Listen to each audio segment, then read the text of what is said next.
हमने अपने लिए प्रयत्न चालू रखा है, सेवा कर दी, संसार की वस्तु संसार में लगा दी और बदले में कुछ नहीं चाहा, तो ये अकर्म हो गया।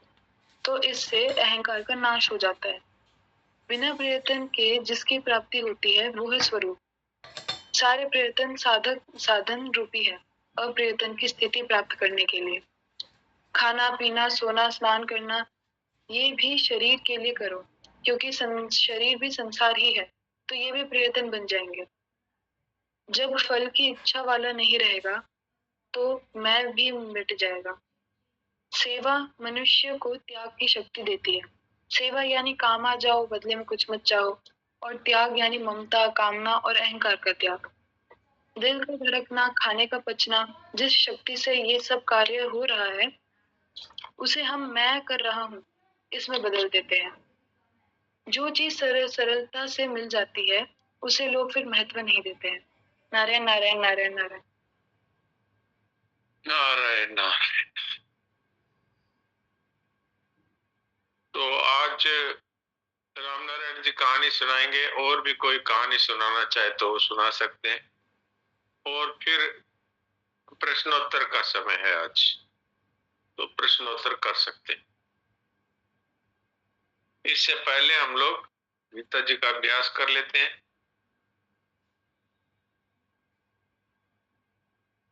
और तीसरे अध्याय का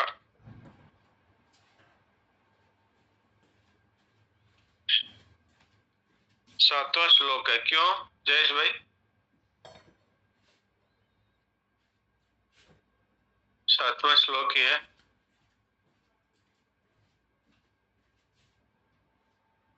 जी सर, 7वां श्लोक। मैं पढ़ता हूँ 2 बार, फिर आप लोग पढ़िएगा।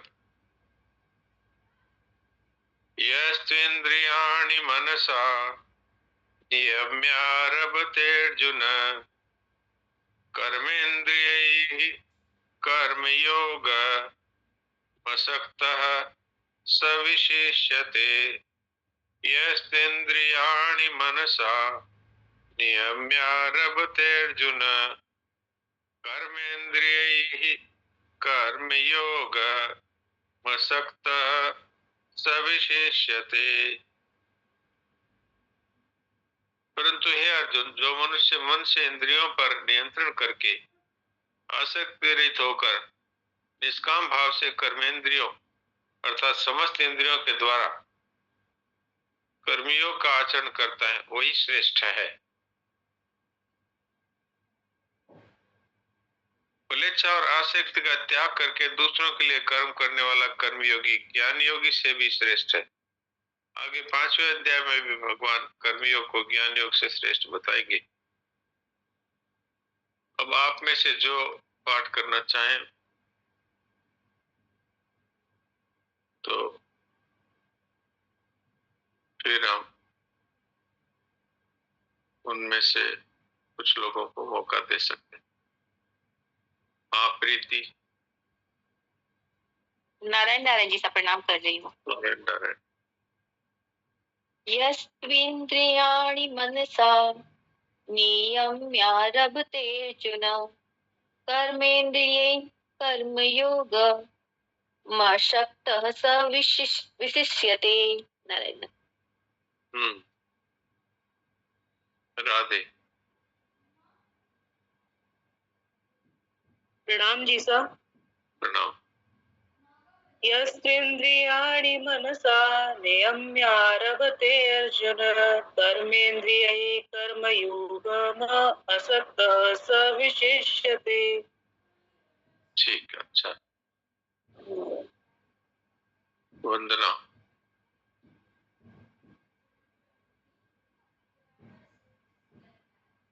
बोलो। राम राम। प्रणाम गीता। यस्त्विन्द्रियाणि मनसा नियम्यारभतेऽर्जुन कर्मेन्द्रियैः कर्मयोगमसक्तः स विशिष्यते। अच्छा है। सुलोचना।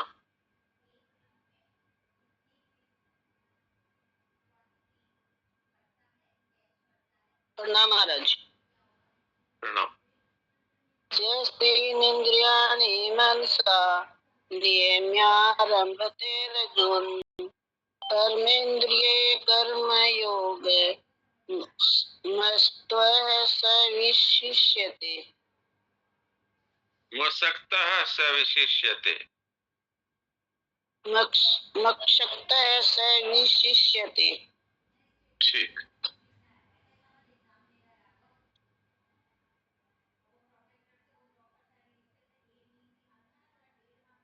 रेखा। राम राम प्रणाम जी सब। राम राम। यस्त्विन्द्रियाणि मनसा नियम्यारभते अर्जुन कर्मेन्द्रिये कर्मयोग मसतः विशिष्यते। नारायण नारायण। बहुत अच्छा।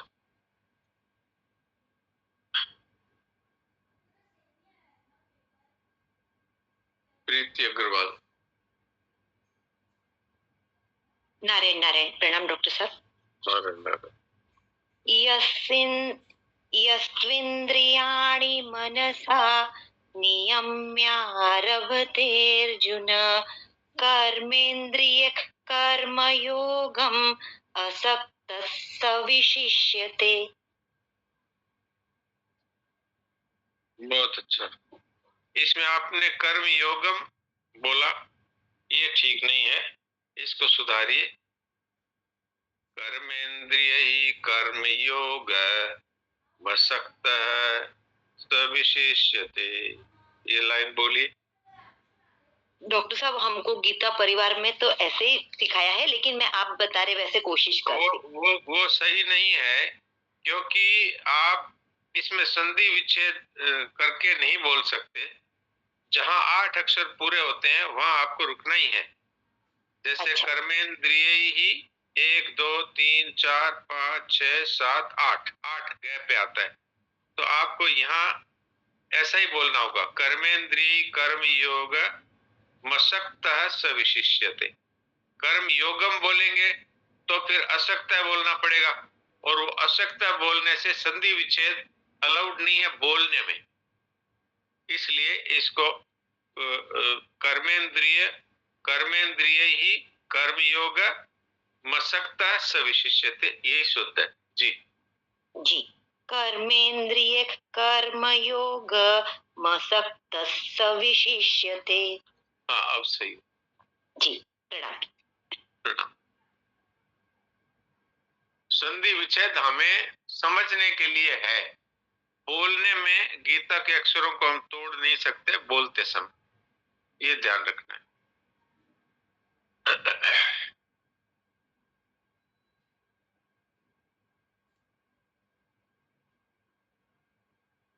अब हम राम नारायण जी से कहानी सुनते हैं। राम नारायण जी पहले कहानी का शीर्षक बताइए और फिर कहानी बोलिए, और धीरे धीरे स्पष्ट बोलना है। बोलिए।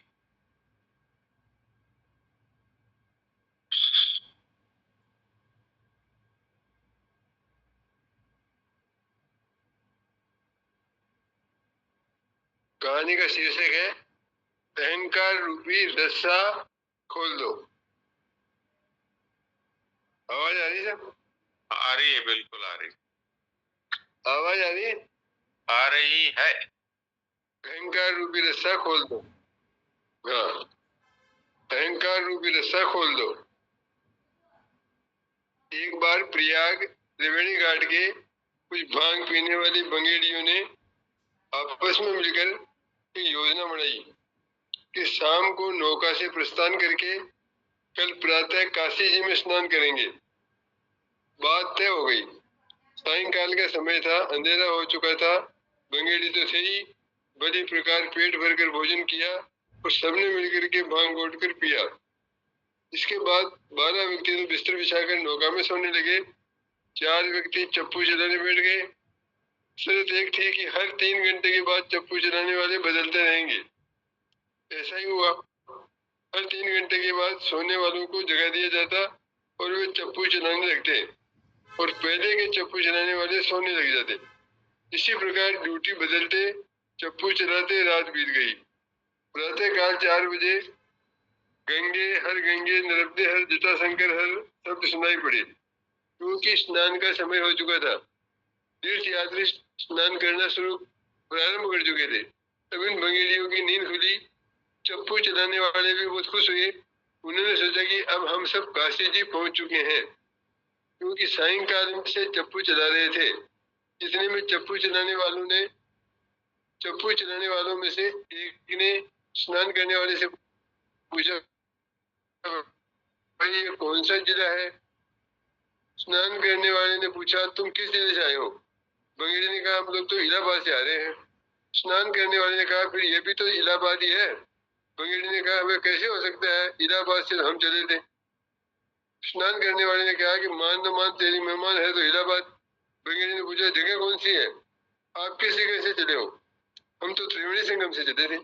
फिर ये भी तो त्रिवेणी संगम ही है। भंगेड़ी ने कहा, बिल्कुल झूठ बोलते हो, हम सारी रात परस्पर बारी बदलते बदलते चप्पू चला रहे हैं। भला ये कैसे हो सकता है?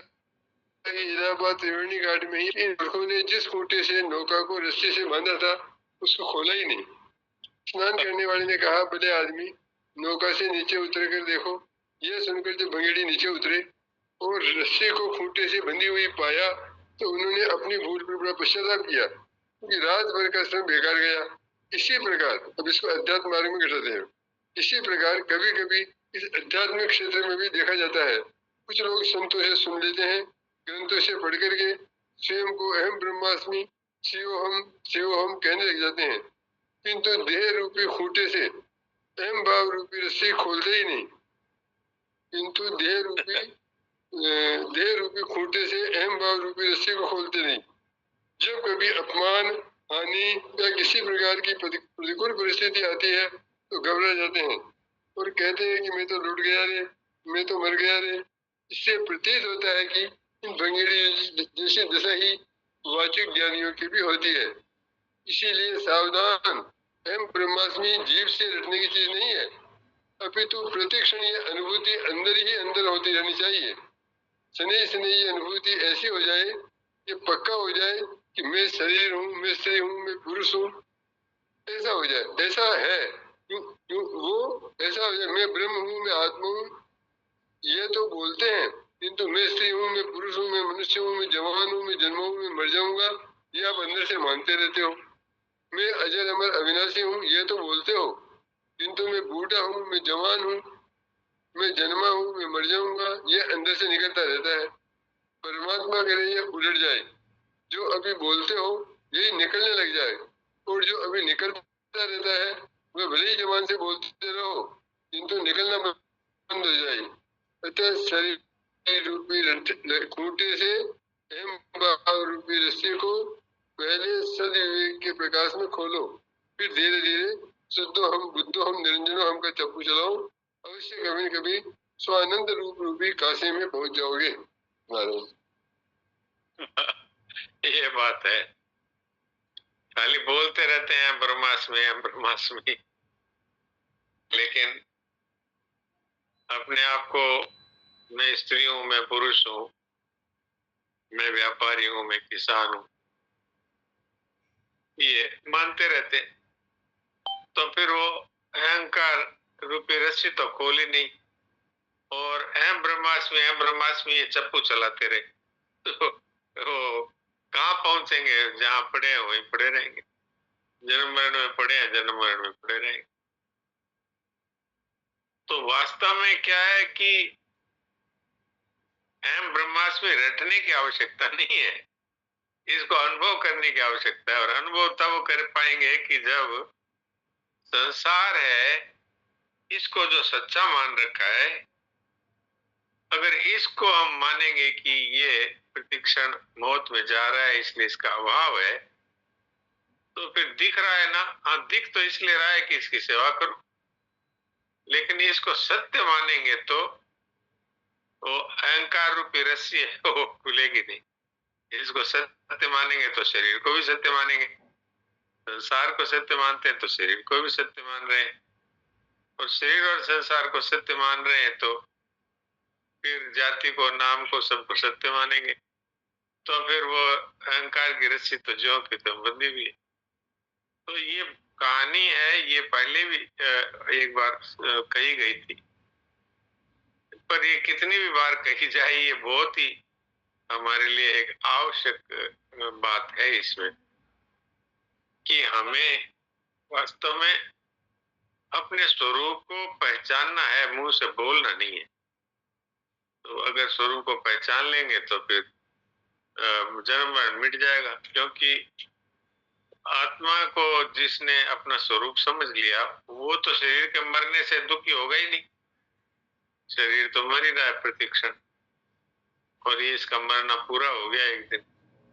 पर इससे हमारे क्या नुकसान हुआ? हमारा तो देखिए, जब बचपन से युवावस्था आई तो हमारा क्या नुकसान हुआ, और युवावस्था से बुढ़ापा आया तो हमारे क्या नुकसान हुआ। ऐसे ही बुढ़ापे का शरीर चला जाए तो क्या हमारा क्या नुकसान है? जैसे ये अवस्थाएं बदली तो हमारा कोई नुकसान नहीं हुआ, ऐसे ही ये भी अवस्था परिवर्तन ही है, शरीर ही तो बदलता है। लेकिन जिसने इस वास्तविकता का अनुभव कर लिया, उसको फिर किसी भी प्रकार की तकलीफ नहीं होती। ये है मूल बात। तो किसी का कोई प्रश्न है तो प्रश्न कर सकते हैं, या किसी को कहानी सुनानी हो तो वो भी हाथ खड़ा कर सकते हैं।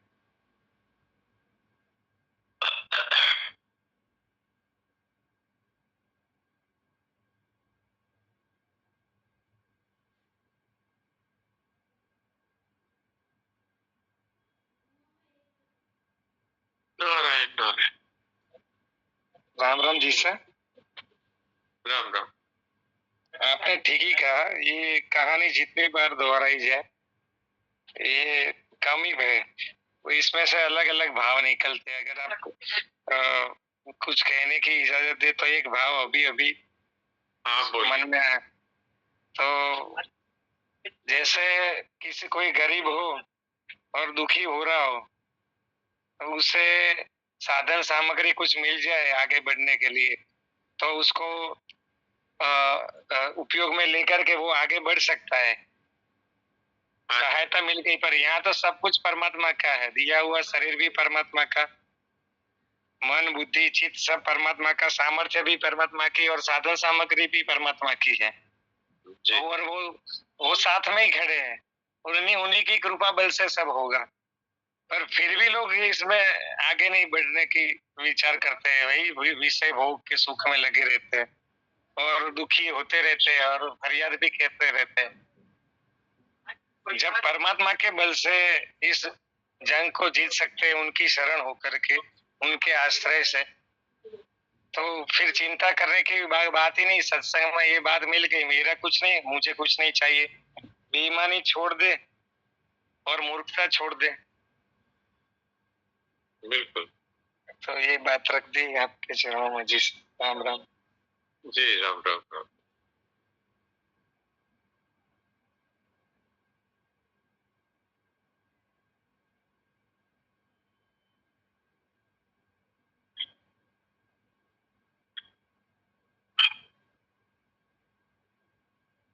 वास्तव में परमात्मा की प्राप्ति है, ये कोई कठिन कार्य नहीं है, लेकिन हम लोगों ने इसको कठिन मान लिया।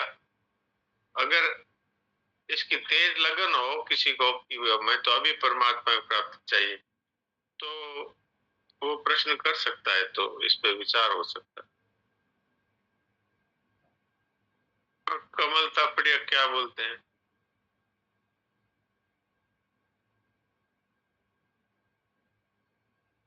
राधे राधे महाराज जी, प्रणाम।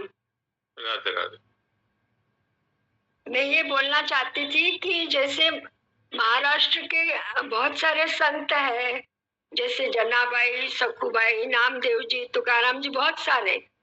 मुझे लगता है कि महाराष्ट्र के बाहर भी उनको सब जानते होंगे, लेकिन गीता प्रेस में उनकी किताबें आई हुई है क्या? उनकी मतलब जैसे इनका सविस्तार है, नरसिंह मेहता, मीरा जी, वैसे इनकी आई हुई है क्या?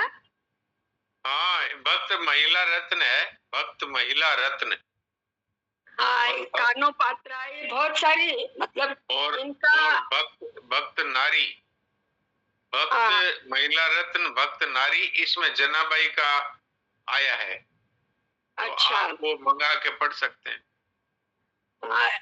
मीराबाई और ये नरसिंह जी का कोई भी एक चरित्र जब समापन हो जाए तो हम एक एक शुरू कर सकते हैं। हाँ, ये ठीक है, आपका सजेशन अच्छा है। हाँ, इनका जीवन भी बहुत कष्टप्रद रहा है ना।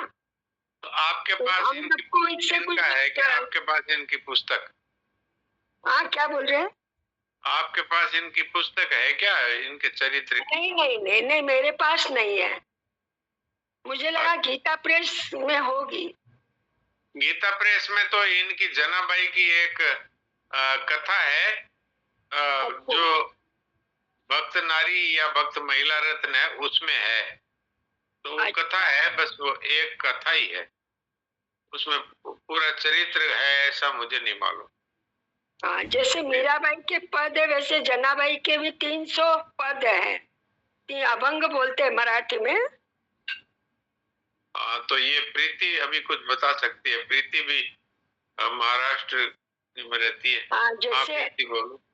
ये लोग भी सब साधारण से कैसे असाधारण हो गए। इनका जीवन कितना कष्टमय था, लेकिन इनको भगवान ने मिल गया इन लोगों को। सुनिए, ये प्रीति ने तो जनाबाई का अभिनय भी किया हुआ है।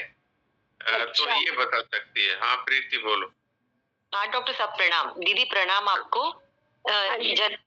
जनाबाई का हम लोग ना गुरु पूर्णिमा के टाइम पे पूरा वो किया था नाटिका, उसमें जनाबाई का लोग 1-1.5 महीना बहुत कठिन मेहनत के बाद में हमने वो परफॉर्म किया था।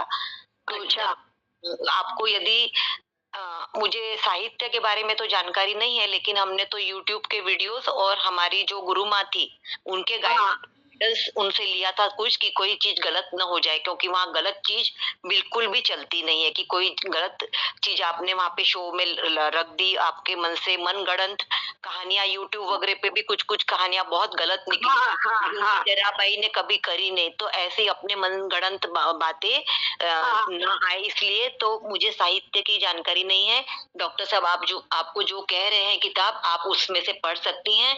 और आप जो हम लोग लीला करे थे जनाबाई की, वो भी बहुत जीवंत लीला थी, जैसे बहुत जागृति भक्ति का प्रेम रस उमड़ता है। 20-25 मिनट की है दीदी, आप उसको देखेंगे तो उसमें भी आपको बहुत सारा भक्ति रस मिलेगा, और इससे ज्यादा तो मुझे प्रीति आप कमल भेज दीजिए। एक मिनट, वो नाटिका है ना, वो इनको भेज दीजिए आपका। मैं इसलिए बोल रही थी कि महाराष्ट्र में तो सभी जानते हैं, मैं सभी का मतलब जानती हूँ, जैसे और लोग भी सब, आप लोग भी सब जाने उनके बारे में, उनका जीवन भी कितना कठिन था और कैसे भगवान उनके मदद करने आते थे। आप सबके हिसाब से मैंने सोचा था। वैसे मुझे कथा मालूम है, यहाँ पर हर चातुर्मास में 1 महीना रोज अलग अलग संतों के चरित्र बताते हैं। तो मुझे पता है, मुझे लगा सबको इंटरेस्ट होगा तो अपन चालू करेंगे ऐसा। अगर गीता प्रेस में नहीं, उसके लिए आप महाराष्ट्र के किसी संत से उनका चरित्र ले लीजिए, और फिर वो पुस्तक आप पढ़िएगा, तो हम आपको मौका देंगे, आप पढ़िएगा रोजाना। और जब हम बताएं कि हफ्ते में 1 बार उनका चरित्र रखें, लेकिन वो पुस्तक आपके पास होनी चाहिए। हमारे पास तो सिर्फ एक कहानी के रूप में है, एक जैसे 10 लेख हैं भक्त महिला रत्न में, उसमें एक जनाबाई का भी है, बस इतना ही है, इससे ज्यादा नहीं है। तो मुझे अगर मिल जाएगी, मराठी में होगी तो? हाँ, मराठी में होगी तो उसका हिंदी अनुवाद करके ही आप पढ़ेंगे। मराठी का हमको ज्ञान नहीं है। हाँ, तो उसका अगर हिंदी में आपका चरित्र होगा तो आप बताइएगा। तो जब ये नरसिंह मेहता का चरित्र पूरा होगा तब उसके बाद वो चालू किया जा सकता है, लेकिन हिंदी में होना चाहिए। और प्रीति आप भी देखिए, प्रीति अगर आपको मिले कोई चरित्र की पुस्तक तो जी डॉक्टर साहब, और ये ना महिलाओं के लिए ये वाला चरित्र बहुत उपयोगी है डॉक्टर साहब, क्योंकि जनाबाई पूरा घर के काम करते करते पूरे जो बोलते हैं ना कि कोई अलग से आपको घंटी बजाने की और पूजा करने की विशेष समय देने की आवश्यकता नहीं है। वो वाली चीज यहाँ से ग्रहण की जा सकती है कि पूरे टाइम भगवान को काम करते समय याद करती थी, तो ये काफी वो तो भगवान खुद ही उनके सखूबाई का भी जीवन ऐसे ही था ना, करते थे भगवान खुद ही। जी उनकी जगह पे चक्की पीसते थे। दीदी मुझे कभी मिल रही ना कुछ चीज तो मैं आपको जरूर से शेयर करती हूँ। आपका नंबर मैं डॉक्टर साहब से ले लूंगी। जी थैंक यू। ठीक है, और किसी की कोई बात हो तो बताइए। डॉक्टर साहब मुझे पूछना था, आपने बहुत ही महत्व की बात इसके पहले कही थी कि किसी को परमात्मा प्राप्ति की लगन तीव्र है तो उस पे विचार किया जा सकता है। तो डॉक्टर साहब अब मैंने देखा है अपने आप को खुद, जब मैं खुद का आत्मावलोकन करती हूँ तो मैंने देखा है कि जब घर में कुछ अधिक काम होता है, काम तो ईमानदारी से करते हैं, भगवत भाव से ही करते हैं, लेकिन डॉक्टर साहब कभी कभी तो ऐसा होता है 4-6 घंटे 7-8 घंटे निकल जाते हैं काम में और भगवान की कहीं से कहीं तक याद ही नहीं आती। अच्छे से करते हैं काम, भगवत भाव से करते हैं, लेकिन फिर ऐसा लगता है अरे बाप रे आज तो इतना सारा समय निकल गया ठाकुर की, अभी तक एक बार भी जैसे भजन कीर्तन दिया बत्ती के रूप में नहीं हो पाती वो चीज, तो ऐसा लगता है आज कहीं कैसे विस्मरण हो गया हमको। तो डॉक्टर साहब ये क्या चीज है? नहीं, वो जो समय पर उनका जो अपने पाठ पूजा करते हैं वो तो करनी चाहिए, लेकिन ये जो आपने कहा कि सारा कार्य हम भगवान का ही करते हैं तो फिर वो स्मरणीय माना जाता है। अगर हम स्वामी जी महाराज का पंचामृत अगर उसको जीवन में ले आए कि मैं भगवान की हूँ, भगवान के दरबार में रहती हूँ, भगवान का काम करती हूँ, भगवान का दिया हुआ प्रसाद पाती हूँ और भगवान के दिए हुए प्रसाद से भगवान के जनों की सेवा करती हूँ। अगर इस तरह के भाव से आप गृह कार्य भी करती हैं तो वो भगवान की पूजा ही मानी जाएगी। और समय समय पर उनका जो करते हैं वो तो करना ही चाहिए। पूजा पाठ जो हम करते हैं, नाम जप जो करते हैं, नियम लिया हुआ वो तो करना ही है, लेकिन बाकी समय में भी चाहे नहाना हो, चाहे धोना हो, चाहे कपड़े धोने हो, चाहे बर्तन मांजने हो, सब भगवान का ही काम है। तो इस तरह से अगर हम स्वीकार कर लें तो फिर सब समय भजन ही होता है। यहाँ तक कि सोना भी भजन है और नहाना धोना, दो स्नान, ये सब भी भजन ही बन जाता है। जी डॉक्टर साहब ये तो सामान्य जिंदगी की बात हो गई, और बात लगन की तीव्र हो जाए क्योंकि हम कब मर जाएंगे मालूम थोड़ी है, तो फिर इसके लिए आप हमको अच्छा उपाय बताइए, जो आपका अनुभव वाला उपाय है। एक तो ये उपाय जो अभी मैंने बताया कि हम भगवान के दरबार में ही रहते हैं, उनका ही काम करते हैं और उनका ही प्रसाद पाते हैं, ये तो हमेशा के लिए अपने जीवन में धारण कर लें। आज तक हम सोच रहे थे कि हम अपना काम करते हैं, अब अपना काम कुछ नहीं है, अब भगवान का ही काम है और भगवान की सेवा में लगे हुए। और दूसरी बात यह है कि जो भी सामने आए वो भगवत स्वरूप समझ करके और मन ही मन प्रणाम करें और भगवान समझ करके उनकी सेवा कर रहे हैं। चाहे वो बेटे की सेवा करो, चाहे पति की करो, चाहे पड़ोसी की करो, चाहे किसी गरीब दरिद्र की करो, सबको भगवान समझ के उनकी सेवा और उनको मन ही मन प्रणाम, तो फिर ये परमात्मा की तत्काल प्राप्ति का उपाय है। क्योंकि भगवान कहते हैं कि ऐसा महात्मा सुदुर्लभ है, तो अपने को सुदुर्लभ महात्मा बनने में क्या टाइम लगा। अब तक ये समझते थे बेटा है, अब समझ रहे हैं भगवान ही है बेटे रूप में। अब तक समझ रहे थे पति है, अब हम भगवान ही समझ रहे हैं उनको और उनकी सेवा कर रहे हैं, तो वो भगवान की सेवा हो गई। इस तरह से करेंगे तो परमात्मा की प्राप्ति बहुत सहज है और सुगम है। अभी समय पूरा हो रहा है, इसलिए अभी सभी लोग शांत हो जाएं और अचिंत्य होकर के बैठे।